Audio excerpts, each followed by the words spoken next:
Bienvenue à toutes et à tous dans cette rediffusion du webinaire de décembre. Pour celles et ceux qui n'ont pas pu y assister, Léo, notre responsable développement, vous présente la dernière partie de ce webinaire, les solutions Podoscore et Podoptimize. Si vous souhaitez retrouver les autres parties du webinaire, elles sont disponibles sur notre chaîne YouTube. Bonne écoute. C'est lié un petit peu les deux parties, donc la partie plus recherche que j'ai abordée, expérience patient, et la partie plus facteur d'influence qu'a abordé Julien. Ça revient un peu sur le concept, donc le projet que Julien a essayé de créer depuis déjà plus d'une quinzaine d'années et que j'ai rejoint il y a 3-4 ans, donc qui s'appelle Podoscore Podoptimize. On va vous expliquer ce que c'est. Certains d'entre vous connaissent déjà et sont même utilisateurs. Forcément, les liens avec la NPS facilitent un peu tout ça.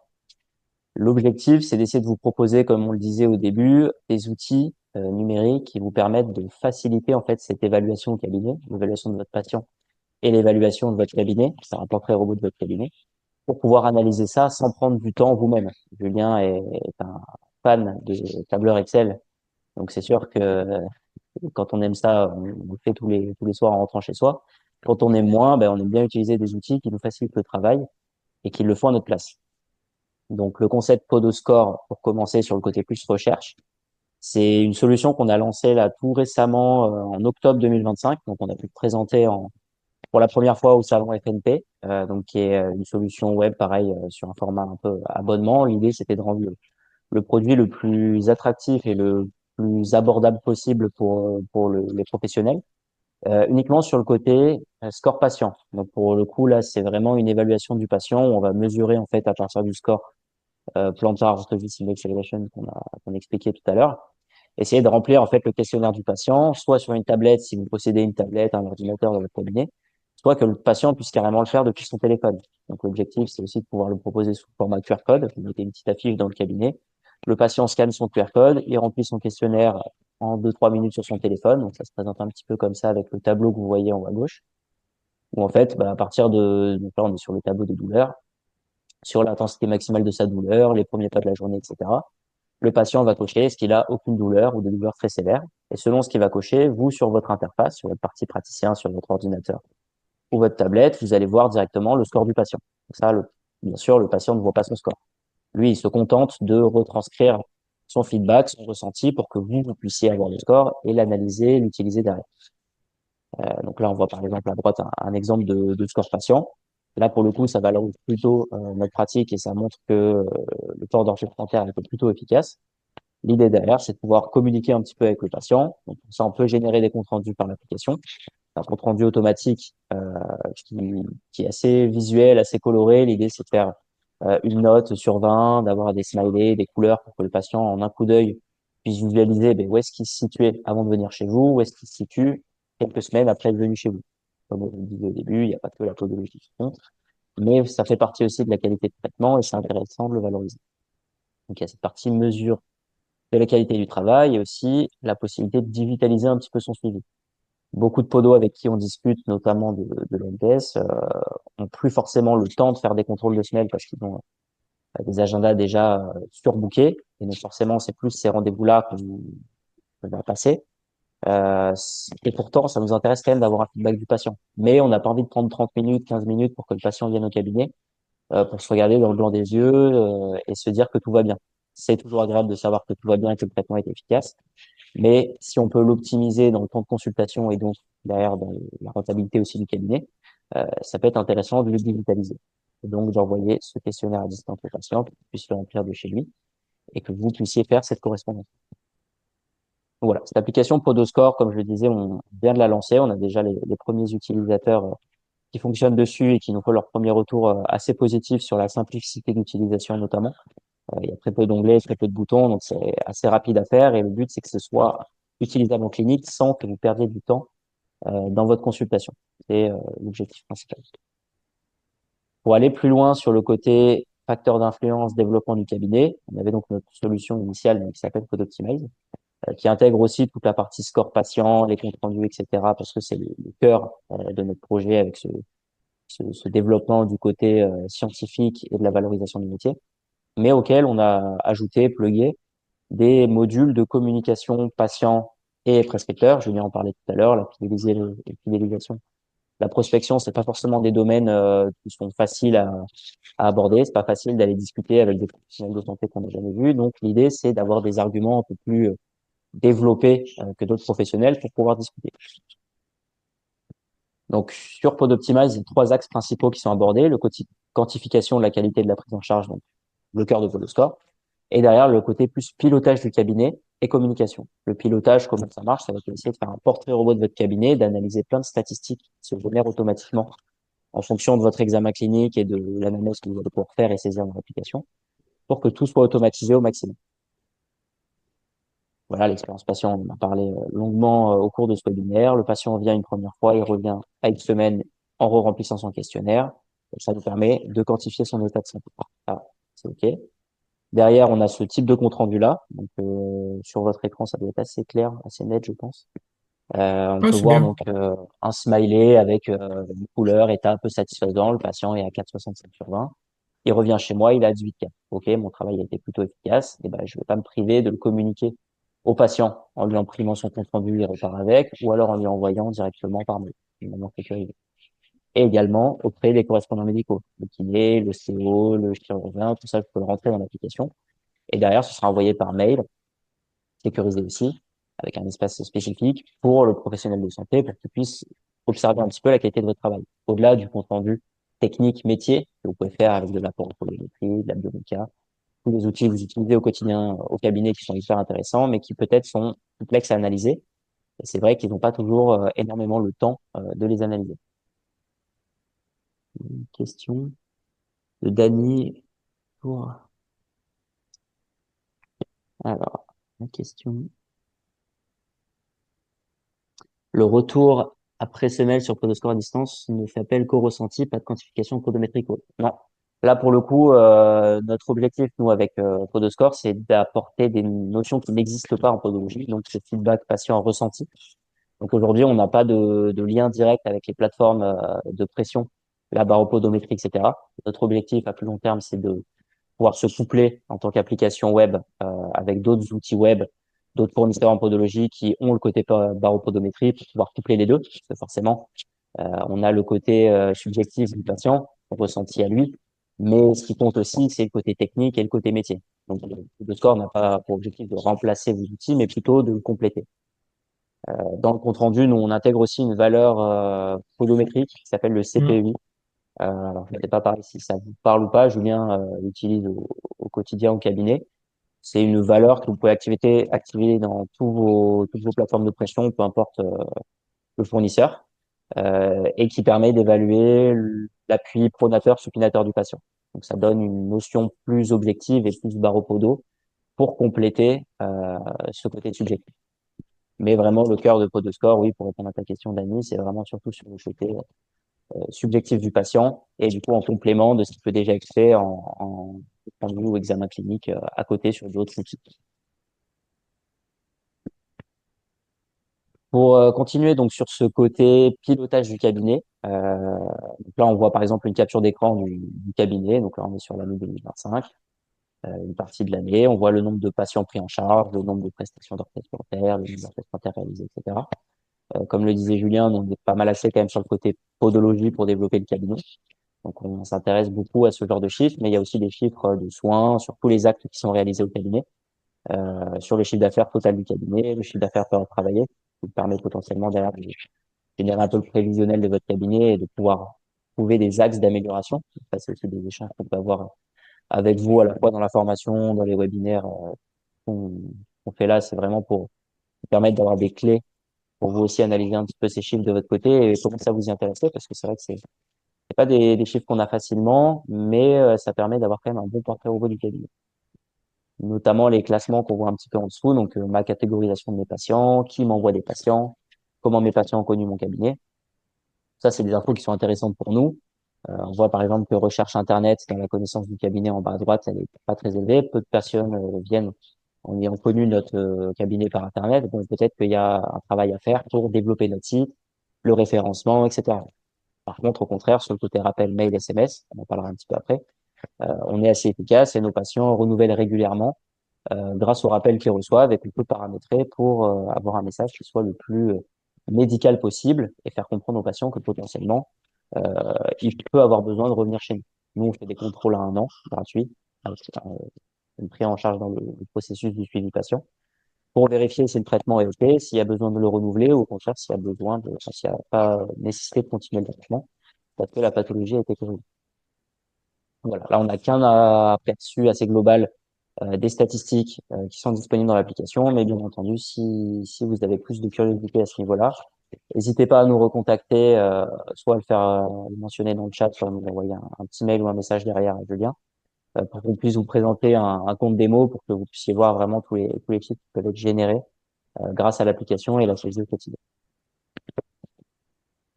Sur le côté fidélisation patient, donc Julien en a parlé un petit peu avec l'importance déjà de la qualité du renouvellement et la qualité du traitement qui peut faciliter le renouvellement patient.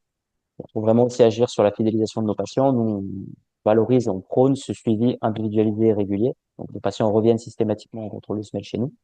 Quand ils viennent pas, ils ont quand même un petit mail pour remplir leur score à distance et quand même faire un feedback pour éventuellement reprendre rendez-vous si besoin. Et l'intérêt, c'est aussi de pouvoir leur faire des SMS qui soient personnalisés. Donc, tout est 100% personnalisé à la fois dans le délai et dans le contenu des rappels pour qu'on puisse notifier aux patients en temps réel. Ça fait potentiellement 1 an et demi, 2 ans, peu importe, qu'il a fait son appareillage. Peut-être qu'il y a nécessité de revenir faire un suivi ou alors de renouveler son appareillage. Et le cabinet, pour le coup, depuis qu'on a activé ces mails et SMS paramétrables, on est à environ plus 20% de renouvellement dans notre cabinet. Et forcément, le patient, une fois qu'il a ses orthèses plantaires dans la chaussure, il pense pas tous les matins à venir les faire renouveler parce que il se rend pas compte si l'appareillage est abîmé ou pas. Et pour Parce qu'on se autant, fait... ouais. Des fois, on se fait ouais, même engueuler en disant, purée, vous auriez pu me dire qu'il fallait revenir au bout d'un an ou deux. Oui, au bout de 3 ans, elles sont cuites. Combien de fois j'entends ça?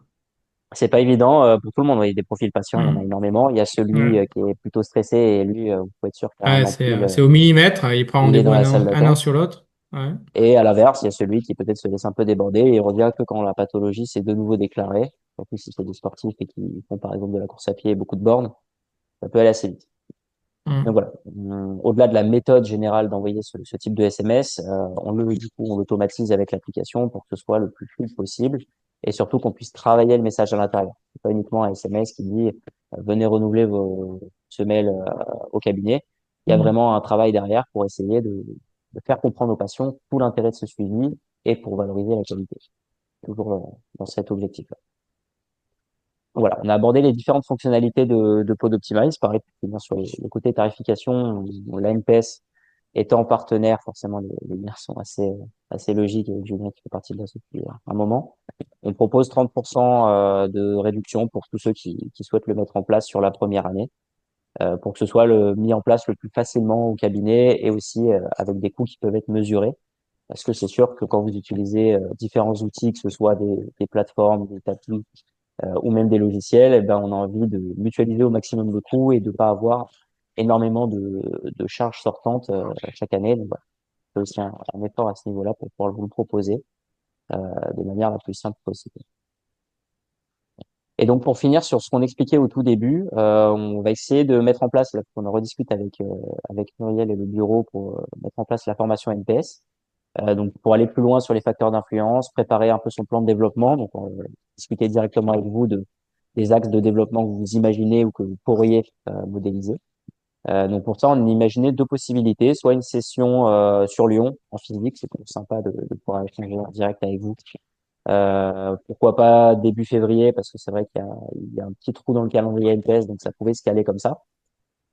Ou alors de faire une session en distanciel, donc un petit peu comme on fait là, mais on prend 3, 4 sessions de 2 heures pour faire une journée entière au total. On fait ça un peu les midis, donc pourquoi pas en milieu d'année, comme ça vous pouvez organiser un petit peu votre agenda pour bloquer 1 ou 2 consultes par-ci par-là pour vous laisser un peu de temps le midi et participer à ces formations en plusieurs modules.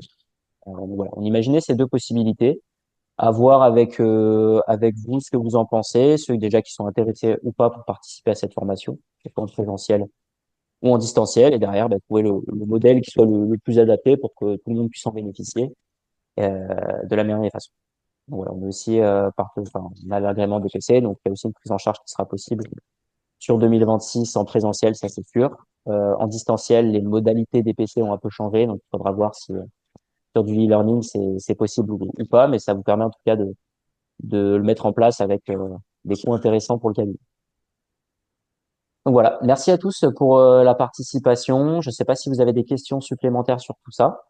Sinon, on vous a fait un petit Google Form, donc vous pouvez scanner le QR code ou alors je vous envoie le lien dans le chat pour que vous puissiez remplir le questionnaire, nous donner un peu votre feedback sur ce premier webinaire. C'est un nouveau format là qu'on essaie de tester avec la NPS, voir si ça vous a plu, si le sujet était intéressant, si vous êtes intéressé aussi, pourquoi pas pour la formation.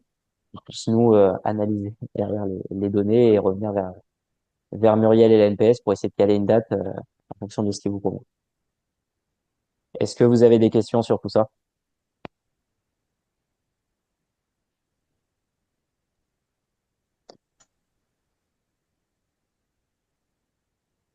Hop, je vous remets le lien en chat pour ceux qui veulent. Hop, donc vous avez le lien du Google Form. Et après, pour ceux qui veulent aussi scanner le QR code, vous l'avez juste ici.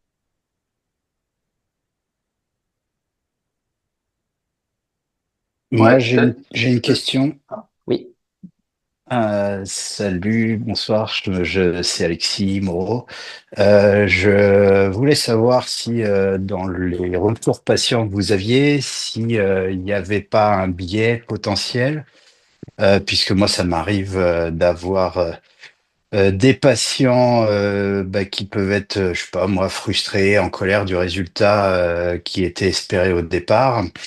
Donc, mon interrogation vient du fait que est-ce que les retours patients positifs que vous pouvez vous targuer d'avoir ne sont pas influencés par des patients qui justement sont dans une dynamique positive parce que soulagés et qui seraient peut-être plus enclins à rentrer dans le processus que vous proposez? Est-ce que finalement les patients qui, eux, seraient un peu plus dubitatifs sur la prise en charge ou sur le résultat espéré réellement obtenu, est-ce que ces patients-là ont le même engagement à remplir les questionnaires? En fait, ils n'ont pas le choix.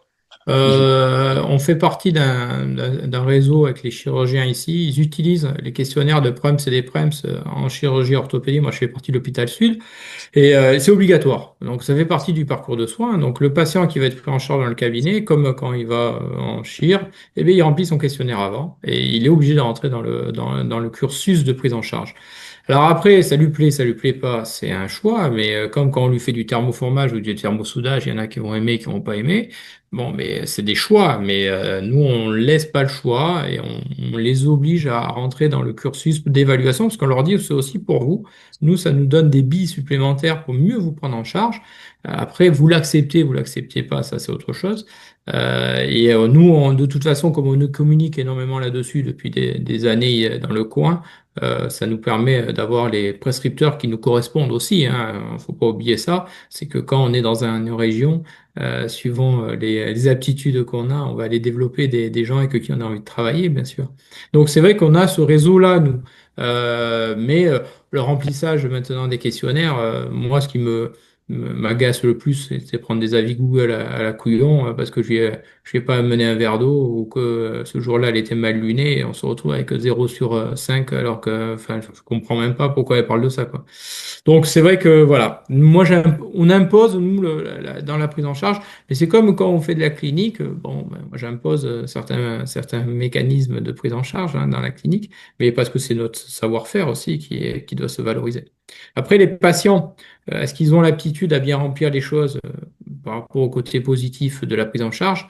On essaie de les mettre dans les meilleures prédispositions. C'est comme quand on va dans un restaurant où on va vous préparer à payer un menu à 150 euros par rapport à un menu du jour. Il y a une préparation à ça, il y a un accueil qui se fait, il y a une prise de rendez-vous qui se fait. Il y a une ambiance dans le restaurant, il y a la carte qui est bien organisée, il y a tout qui est bien organisé pour vous préparer à vivre une expérience. Et bien sûr, il y a souvent une facture qui va avec, en adéquation, on espère.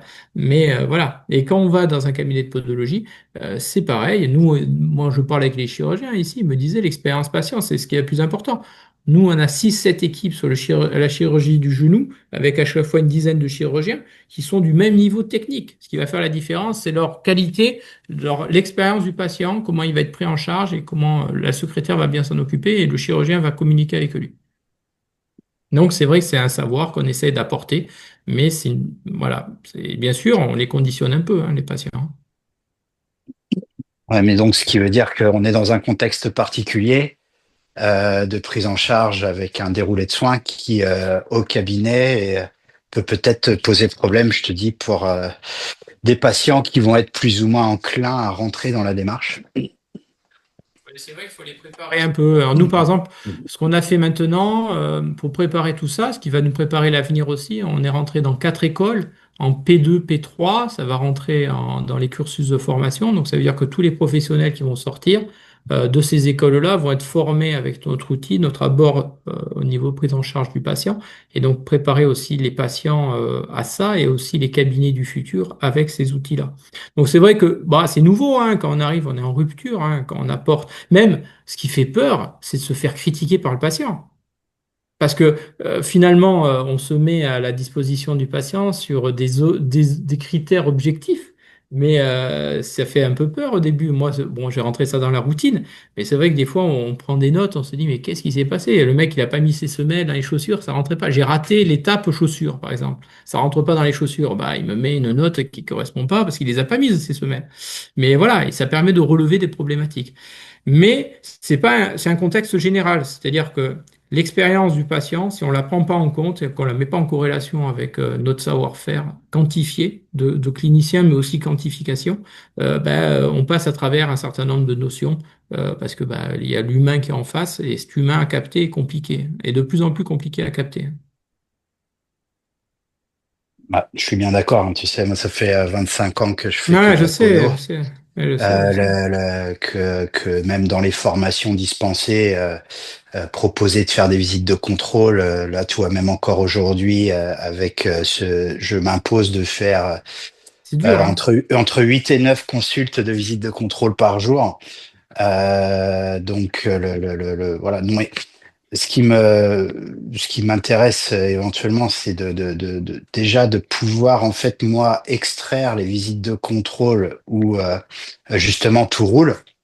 Même si je pense qu'il y a toujours quelque chose à faire et de faire évoluer l'appareillage en fonction aussi du besoin à l'instant T de l'individu. Donc, mais si je pouvais peut-être retirer 30% de mes visites de contrôle, ça me permettrait d'accueillir un patient de plus en semaine et peut-être donc intégrer Podoptimize euh, pour que les patients satisfaits soient en capacité de me le dire à distance.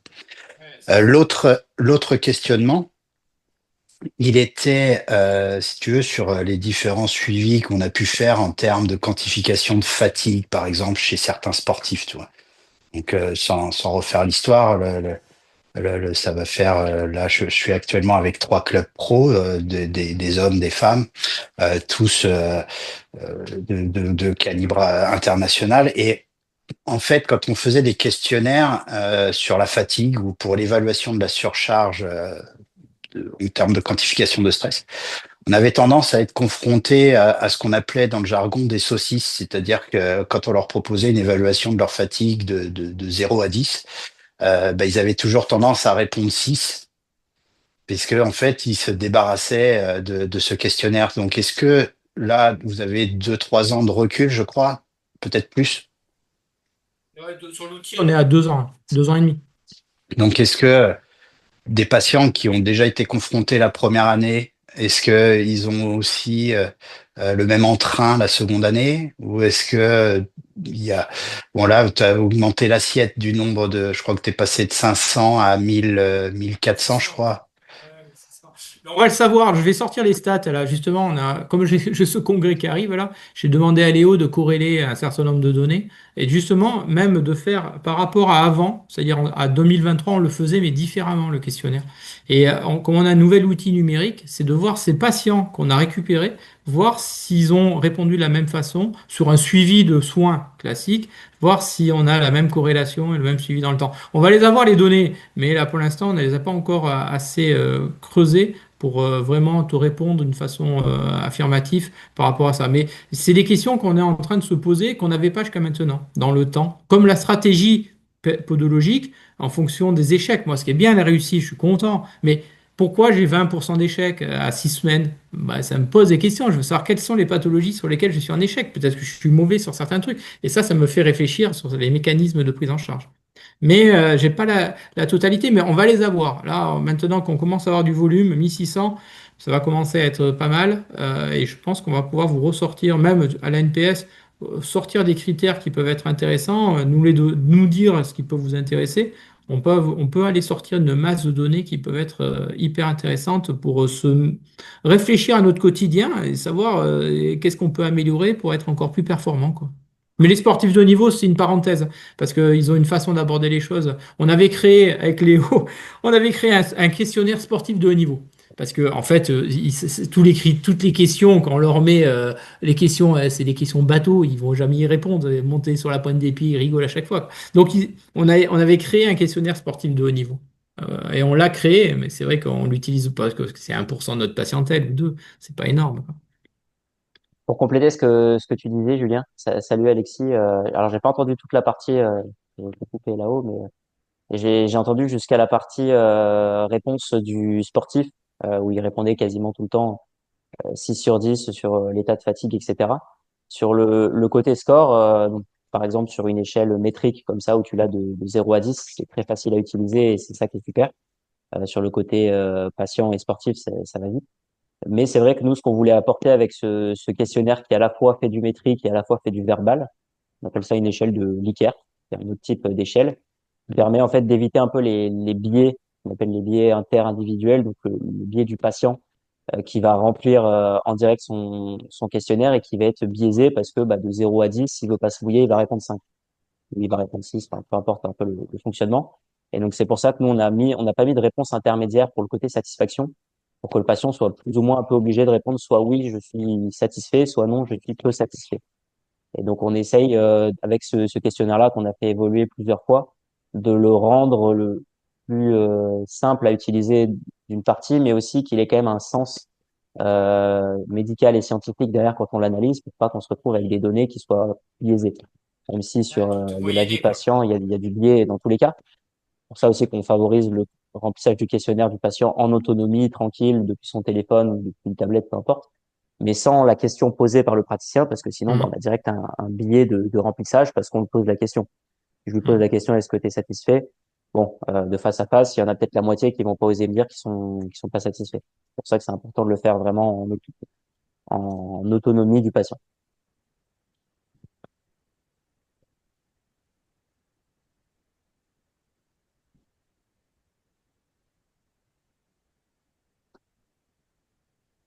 Est-ce qu'on a d'autres questions sur tout ça ou c'est plutôt OK pour tout le monde?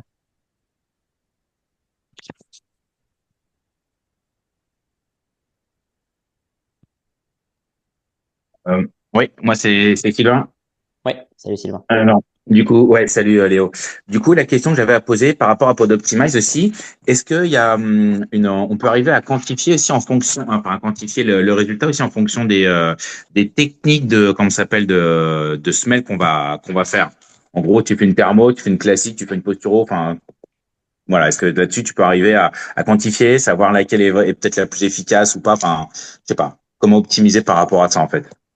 Ouais, pour ça, on a des moyens. Alors directement dans l'application, c'est pas une stat qui sort direct. On est resté sur des choses assez basiques entre guillemets sur l'analyse, mais par contre, nous derrière, on propose de l'analyse de données plus poussée, où Ouais, là, selon ce que toi tu souhaites savoir si quel type d'appareillage est plus ou moins efficace sur tel type de patient. Nous, on ouais, va aller recouper les données et filtrer un peu tout ça. Dans la partie examen clinique, tu peux saisir quel type d'appareillage tu as fabriqué. Donc là, il y a un peu plus de détails. Alors, pas à 100% du détail, mais l'essentiel pour pouvoir faire des filtres derrière. Et derrière nous, pouvoir recouper un petit peu toutes ces datas et te sortir un chiffre qui sera intéressant à évaluer de ton côté. Par d'accord. exemple, ce qu'expliquait Julien quand il expliquait pourquoi pas sortir les patients par activité sportive, par pathologie, etc. Aujourd'hui, c'est pas des stats qui sortent directement dans l'application, même si c'est des développements qu'on a pour projet de mettre en place. Mais derrière, Ouais. nous, on fait des recoupements et selon les affinités qu'on a, là, par exemple, on a une conf avec des chirurgiens ortho sur des pathologies très spécifiques, et ben, on va aller chercher les données qui nous intéressent pile pour cette conf-là. Et c'est ça qui est D'accord. intéressant avec une base de données assez large, c'est que plus elle est complète et régulière, plus derrière, nous, on va pouvoir aller faire une analyse qui sera assez pertinente. Ok. Ok, ok. Ça marche. Ça marche, ça marche. Merci beaucoup. Pas de souci. Quelque chose à ajouter, Julien? Non, bonne nuit. Bonne nuit et à demain matin. À demain. Bonne nuit à tout le monde, bonne soirée. Allez, bonne nuit à tout le monde. Merci à tous. Bonne soirée. À Merci, bientôt. merci encore à tous. Merci, bonne soirée. Bonne soirée. Merci. Sur notre chaîne YouTube, vous retrouverez les autres parties du webinaire. N'oubliez pas de nous suivre sur nos réseaux pour ne pas manquer nos contenus sur la recherche en podologie et la gestion de cabinet. À bientôt, l'équipe Podoptimize.